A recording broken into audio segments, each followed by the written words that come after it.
Hello दोस्तों, welcome back to the channel. And आज हम लोग फिर से एक इम्पॉर्टेंट टॉपिक याद करने वाले हैं जो कि है the parts of the constitution of India. तो टोटल 22 पार्ट्स हैं। तो चलिए स्टार्ट करते हैं। The first part of the Indian constitution deals with the union and it's territory. तो ये तो वैसे भी याद रहेगा। तो फर्स्ट प्रायोरिटी हम लोग हमेशा देश को देते हैं, तो ऐसे आप लोग याद रखिएगा कि ये यूनियन एंड इट्स टेरिटरी से रिलेटेड है फर्स्ट पार्ट। नेक्स्ट पार्ट 2 है राइट्स ऑफ सिटीजनशिप के ऊपर। तो देश के बाद हमारा जो सिटीज़न है, देश का जो सिटीज़न है, उनके राइट्स के बारे में सोचना चाहिए या सोचा जाता है। तो पार्ट 2 है राइट्स ऑफ सिटीजनशिप, ऐसे आप लोग याद रख सकते हो। Then part 3 deals with fundamental rights. तो सिटीज़न का राइट्स आ गया, तो उनका जो फंडामेंटल राइट्स है वो आता है पार्ट 3 में। ये हम लोग ऐसे याद रख सकते हैं, जैसे RRR मूवी बहुत फेमस पॉपुलर है, सबको पता ही है। तो RRR मतलब 3R, तो 3 टाइम्स R आ रहा है, तो 3R ऐसे करके आप लोग याद रख सकते हो कि पार्ट 3 से fundamental rights, R for rights, तो पार्ट 3 में फंडामेंटल राइट्स के बारे में बोला गया है। इसके बाद part 4 deals with directive principles of state policy. तो directive principles of state policy को शॉर्टकट में DPSP ऐसे भी बोला जाता है। तो इसमें 4 लेटर आ रहा है, DPSP। तो ऐसे आप लोग रिलेट कर सकते हो कि पार्ट 4 DPSP से रिलेटेड है। देन 4 के अंडर ही पार्ट 4A आता है, जो कि आर्टिकल 51A से भी रिलेट होता है, एंड ये रिलेट करता है फंडामेंटल ड्यूटीज़ से। तो ये आप लोग कंफ्यूज मत होइएगा। 3R से राइट्स, मतलब पार्ट 3 में राइट्स आता है, fundamental rights, and part 4A में फंडामेंटल ड्यूटीज़ आता है, ऐसे आप लोग याद रखिएगा। तो पार्ट 4A एंड आर्टिकल 51 में बोला गया है फंडामेंटल ड्यूटीज़ के बारे में। तो जैसे ये पार्ट 4 का सेकेंड हाफ है ना, ये फर्स्ट हाफ बोल सकते हैं हम लोग DPSP, एंड जो सेकेंड हाफ है मतलब पार्ट 4A जो है, तो ये है फंडामेंटल ड्यूटीज़ के बारे में।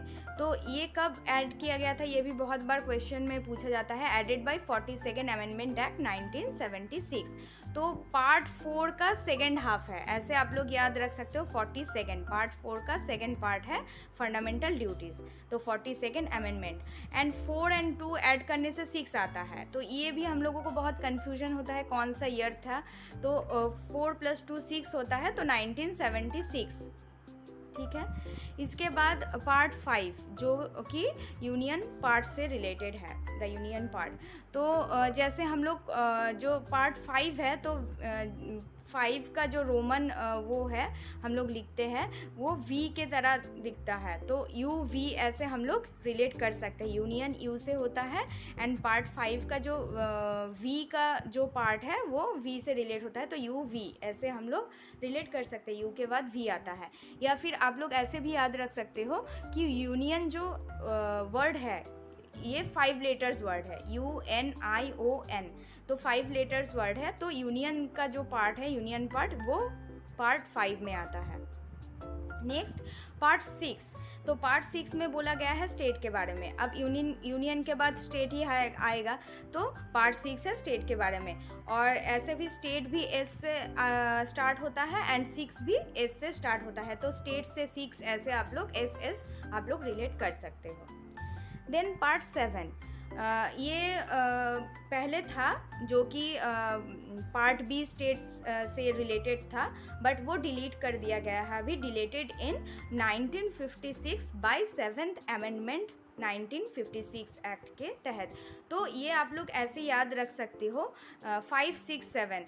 तो 1956 में 5 6 आ रहा है, एंड 7th अमेंडमेंट में इसको डिलीट कर दिया गया है, तो डिलीटेड इन 1956 बाय 7th अमेंडमेंट। तो 5 6 7 ऐसे आप लोग रिलेट कर सकते हो, लेकिन अभी जो पार्ट 7 है वो नहीं है।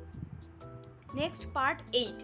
तो पार्ट 8 में आता है यूनियन टेरिटरीज। यहाँ पे यूनियन टेरिटरीज है एंड यहाँ पे यूनियन पार्ट था, द ओवरऑल यूनियन पार्ट। तो यहाँ पे आप लोग कंफ्यूज मत होइएगा।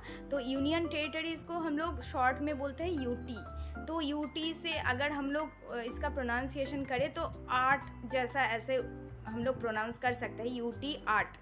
तो 8 जो है तो 8 ऐसे हम लोग 8 को हिंदी में कहा जाता है और 8 इंग्लिश में। तो ऐसे आप लोग रिलेट कर सकते हो, यूटी 8। तो 8 मतलब 8, तो यूटी मतलब यूनियन टेरिटरी पार्ट 8 से रिलेटेड है। Next part 9। तो यहाँ पे जैसे हम लोग यूनियन के लिए 5 लेटर्स यूनियन है तो 5 से रिलेट किए थे। तो यहाँ पे पंचायत भी 9 लेटर्स का है, ऐसे भी याद रख सकते हो, या फिर पन के साथ एक 9 का प्रोनाउंसिएशन मैच हो रहा है तो पन 9 वैसे भी ले सकते हो। तो पंचायत जो वर्ड है उसमें भी 9 लेटर्स है, ऐसे भी याद रख सकते हो। तो ये जो पार्ट 9 है वो पंचायत से रिलेटेड है। तो यहाँ पे हम लोग panchayat, municipalities and cooperative societies के लिए एक सिंगल ट्रिक लेंगे जो कि है पीएमसी। जैसे हम लोग बीएमसी बोलते हैं ना कि बृहन मुंबई म्यूनिसिपल कॉरपोरेशन, तो वैसे ही पीएमसी मतलब पुणे म्यूनिसिपल कॉरपोरेशन, ऐसे आप लोग याद रख सकते हो। तो पी से पंचायत, एम से म्यूनिसिपैलिटीज़ एंड सी से कोऑपरेटिव सोसाइटीज़, ऐसे आप लोग याद कर सकते हो। अब यहाँ पे एक चीज़ ध्यान रखना है कि जो 29 सब्जेक्ट्स जो पार्ट 9 में है, 29 सब्जेक्ट्स रिलेटेड टू पंचायत, ठीक है। तो 9 पंचायत में भी 9 लेटर्स है एंड 29 सब्जेक्ट्स रिलेटेड है इसके साथ। तो ऐसे आप लोग याद रख सकते हो कि 29 सब्जेक्ट्स है अंडर पंचायत पार्ट 9 में। एंड पार्ट 9A जो है उसमें क्या बोला गया है, पार्ट 9 के अंदर ही A एंड B है। तो A में बोला गया है म्यूनिसिपैलिटीज़ के बारे में, PM and C। Part B में बोला गया है कोऑपरेटिव सोसाइटीज़ के बारे में। तो PMC ऐसे आप लोग रिलेट कर सकते हो। एंड म्यूनिसिपैलिटीज़ यहाँ पे बोला गया है कि 18 सब्जेक्ट्स रिलेटेड टू म्यूनिसिपैलिटीज़, ये आप लोग याद रखिएगा, ये कभी कभी पूछ लिया जाता है। देन पार्ट 9 हो गया। पार्ट 9 के बाद आता है पार्ट 10। तो पार्ट 10 रिलेटेड है शेड्यूल्ड एंड ट्राइबल एरियाज़ के साथ। तो यहाँ पे बोला गया है शेड्यूल्ड एंड ट्राइबल एरियाज़ के बारे में। तो आप लोग यहाँ पे और एक ट्रिक भी बोल सकते हो या फिर याद रखने का एक तरीका भी, इससे आप लोगों को और एक चीज़ भी याद हो जाएगा, जैसे world tribal day. World tribal day कब आता है? 9 अगस्त। बस आपको ये याद रखना है। एक नेशनल ट्राइबल डे भी आता है, वो जब हम लोग डेज इंपॉर्टेंट डेज कवर करेंगे तब पढ़ेंगे। बट अभी के लिए आप लोग ये याद रखिए कि वर्ल्ड ट्राइबल डे, तो वर्ल्ड में एक शेड्यूल्ड एंड ट्राइबल कास्ट के लिए एरिया दिया गया है, उनके लिए एक स्पेशल एरिया, ऐसे आप लोग रिलेट कर सकते हो, जो कि पार्ट 9 में है। तो वर्ल्ड ट्राइबल डे पार्ट 10 में है। तो वर्ल्ड ट्राइबल डे 9 अगस्त में मनाया जाता है। जो वर्ल्ड ट्राइबल डे है 9 अगस्त में मनाया जाता है। बट ये जो इनके लिए जो एरिया के बारे में बोला गया है, शेड्यूल्ड एंड ट्राइबल एरियाज़ के बारे में, वो कॉन्स्टिट्यूशन में 10th पार्ट में बोला गया है। ऐसे आप लोग याद रखिएगा, तब इसमें 2 चीज़ आपको याद हो जाएगा आप लोगों को कि वर्ल्ड ट्राइबल डे कब है, 9 अगस्त में है। एंड इसके साथ ये कन्फ्यूजन भी नहीं होगा कि 9th है या 10th है, कुछ भी। तो वर्ल्ड ट्राइबल डे 9 अगस्त में है। एंड ये अगर आप लोगों को याद रखना है तो ट्राई से 3 ऐसे याद रखिएगा, 3 3 9 ऐसे आप लोग रिलेट कर सकते हो। तो वर्ल्ड ट्राइबल डे 9 अगस्त में है। बट जो एरियाज़ का बाद बोला गया है शेड्यूल्ड एंड ट्राइबल एरियाज़ के बारे में, तो वो पार्ट 10 में है। ऐसे आप लोग याद रखिएगा। And part 11 deals with the relation between the union and states. अब यहाँ पे हम लोग पहले पढ़े थे कि यूनियन डील करता है पार्ट 5 से, UV ऐसे याद रखे थे। तो ये यूनियन पार्ट 5 से एंड स्टेट्स पार्ट 6 से ऐसे रिलेट किए थे। तो जो रिलेशन बनेगा यूनियन एंड स्टेट्स के बीच, तो पार्ट 5 एंड पार्ट 6 को ऐड कर दीजिए। तो 5 और 6 ऐड करने से 11 आता है। तो ऐसे आप लोग याद रख सकते हो कि relation between the union and states, तो पार्ट 5 एंड पार्ट 6 को ऐड कर दीजिए, तब उनका रिलेशन ठीक बैठ जाएगा। तो 5 + 6 = 11। तो ऐसे आप लोग याद रख सकते हो, पार्ट 11 में relation between union and states के बारे में बोला गया है। एंड यहाँ पे और एक चीज़ है बहुत एक ट्रिकी भी बोल सकते हो आप लोग और मज़ेदार चीज़ भी, जो ये जो पार्ट ए है एंड सॉरी पार्ट 4A है एंड पार्ट 9A है, ये देखिए आप लोग पार्ट 4A से मतलब सब डिवीज़न एक स्टार्ट हुआ है। इससे पहले पार्ट 3A 2A ऐसा कुछ नहीं था, पार्ट 4A से स्टार्ट हुआ है। एंड पार्ट 4A के साथ मतलब 4 के साथ अगर हम लोग 5 ऐड कर दे तब 9 आ जाएगा। फिर से देखिए 9A मतलब 4 के साथ 5 ऐड करने से 9 आता है, तो 9A से फिर ऐसे सब डिवीज़न स्टार्ट हो गया। तो पहले पार्ट 4 है, 4 के बाद पार्ट 4A है एंड उसके बाद सीधा है 9 में। तो ऐसे आप लोग याद कर सकते हो कि 4 के बाद 5 ऐड करने से 9 आता है, तो 9A ऐसे इसका सब डिवीज़न स्टार्ट हुआ है पार्ट 9 से। एंड इसके बाद फिर से आप लोग अगर 5 ऐड करिएगा, वो हम लोग बाद में देखेंगे कि जब हम लोग 9 के साथ फिर 5 ऐड कर देते हैं तो 14 आता है। तो 14 फिर नेक्स्ट पार्ट 14A का भी है ऐसे सब डिवीज़न वाइज। तो ऐसे आप लोग रिलेट करके याद रख सकते हो कि जैसे होता है ना कि कौन सा पार्ट 5A है या पार्ट 10A है, क्या है 9A है। तो ऐसे इसीलिए ये ट्रिक आप लोग ले सकते हो कि पार्ट 4A है एंड उसके बाद +5 ऐड करोगे, +5 करोगे तो 9A आएगा एंड 9 के साथ फिर से +5 करोगे तो 14A आएगा। इसके बाद हम लोग देखेंगे जो नेक्स्ट पार्ट है उसमें भी हम लोग पढ़ेंगे तो उसमें 14A भी आएगा। तो इसके बाद आता है पार्ट 12। तो पार्ट 12 में है फाइनेंस, प्रॉपर्टीज़, ये सब कॉन्ट्रैक्ट्स। तो इसको आप लोग ऐसे याद रख सकते हो जैसे पार्ट 11 में हम लोग पढ़े कि relation between the union and the states. तो यूनियन एंड स्टेट्स के बीच में रिलेशन अच्छा करने के लिए फिनेंशियली जो रिलेशन है वो भी अच्छा रखना है। तो ऐसे आप लोग फाइनेंस के साथ या फिनेंस के साथ पार्ट 12 याद रख सकते हो, या ऐसे भी याद रख सकते हो, ट्रिक ले सकते हो कि फिनेंशियली अगर हम लोग स्टेबल ना हो या फिर हमारे पास प्रॉपर्टीज़, पैसा ये सब ना रहे तो हमारी लाइफ की 12 बज जाता है। मतलब वो सब बहुत इंपॉर्टेंट है। ऐसे करके आप लोग पार्ट 12 या 12 के साथ याद रख सकते हो, फाइनेंस, प्रॉपर्टीज़ ये सब। Then part 13। तो जैसे मैंने बोला कि फिनेंशियली स्टेबल होना बहुत ज़रूरी है। तो फिनेंशियली स्टेबल के लिए बहुत जैसे हम लोगों को या तो जॉब या तो ट्रेड, कॉमर्स ये सब ज़्यादा से ज़्यादा इसमें इन्वॉल्व होना है। तो ट्रेड, कॉमर्स एंड इंटरकोर्स ये आता है पार्ट 13 के अंदर। एंड ये भी ऐसे भी याद रख सकते हो कि ट्रेड से 13 ऐसे याद रख सकते हो कि 13 एंड ट्रेड ये जो है इसमें रिलेशन लगा के पार्ट 13 के अंडर आता है। ट्रेड, कॉमर्स एंड इंटरकोर्स ऐसे याद रख सकते हो। Next part 14।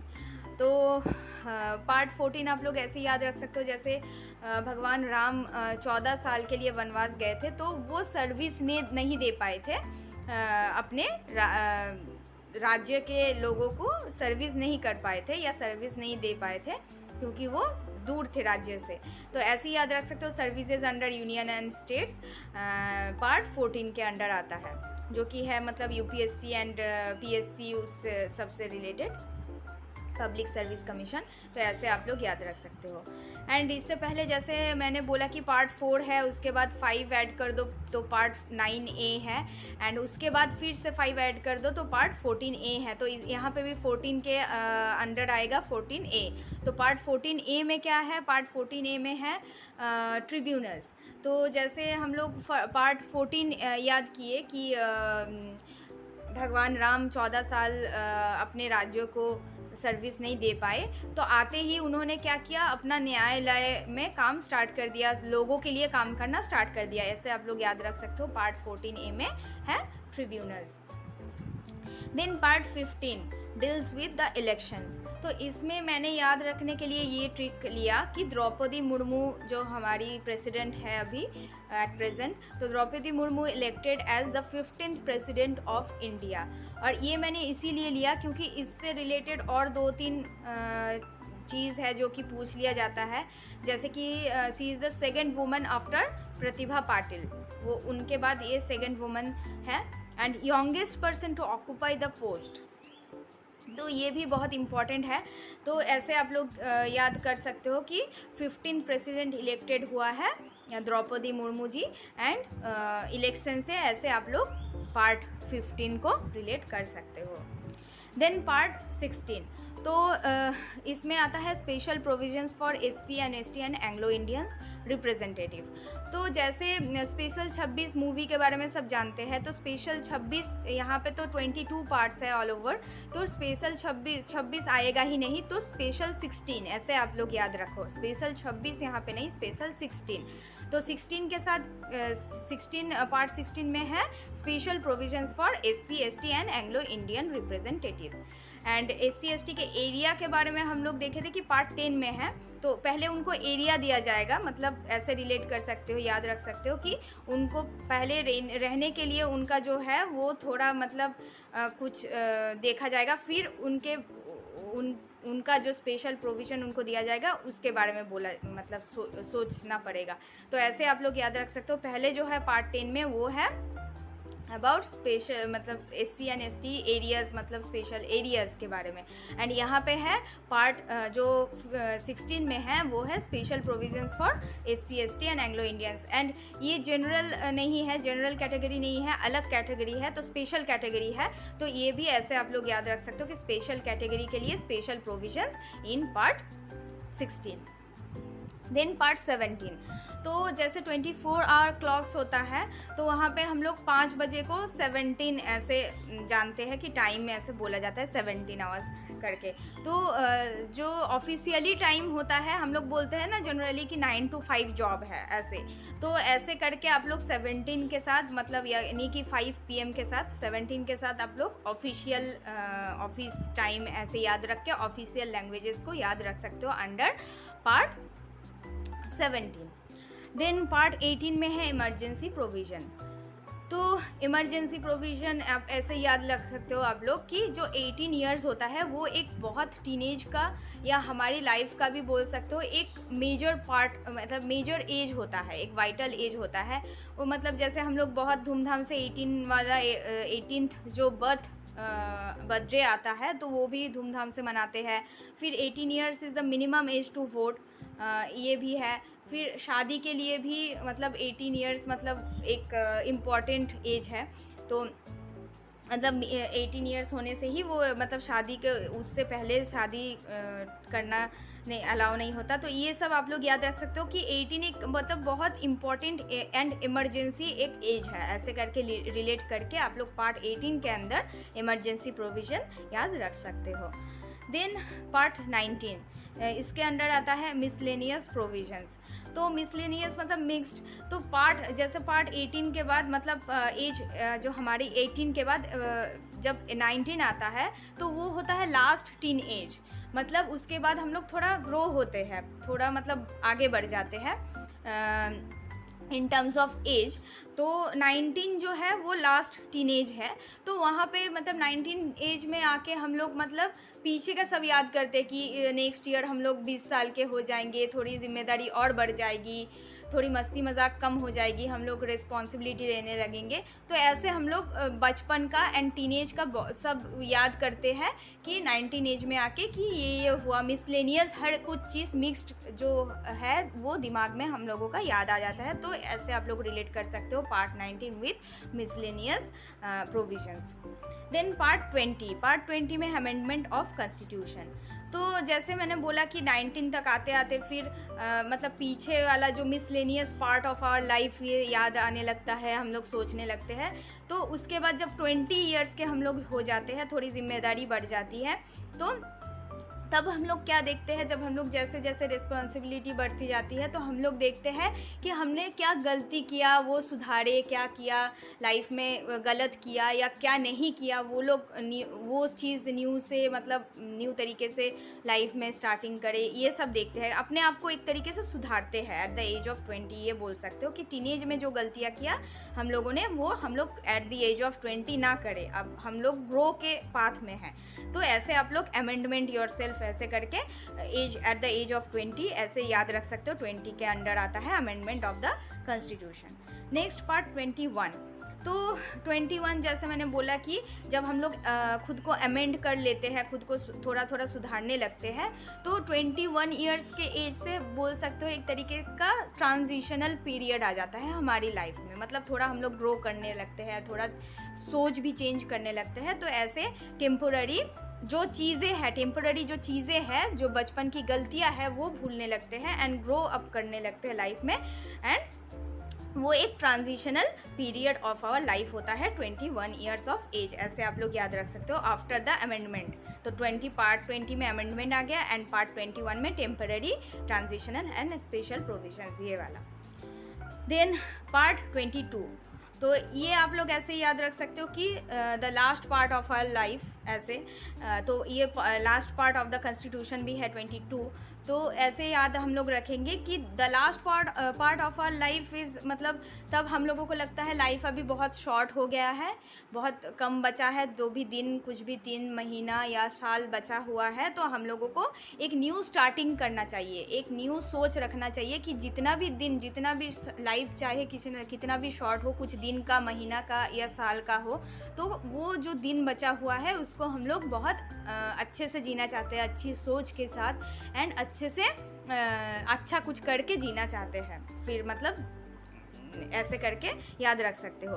तो part 22 concerns the short title, तो मतलब लाइफ शॉर्ट लगने लगती है तो शॉर्ट टाइटल ऐसे याद रख सकते हो। And commencement and repeal to the constitution, तो कमेंसमेंट मतलब स्टार्टिंग, एक तरीके का मान लो ऐसे स्टार्टिंग होता है, तो स्टार्टिंग या बिगिनिंग। तो एक न्यू सोच की हम लोग स्टार्ट करते हैं, बिगिनिंग करते हैं अपने माइंड में कि हम लोगों को लाइफ अभी जितना भी दिन है वो शॉर्ट हो, चाहे कितना भी दिन बचा हो, तो वो अच्छे से हम लोगों को बिताना होगा अच्छी सोच के साथ। तो इसी अच्छी सोच के साथ आज का वीडियो एंड करते हैं। And thanks for watching the video. तो मिलते हैं न्यू एक ट्रिक के साथ।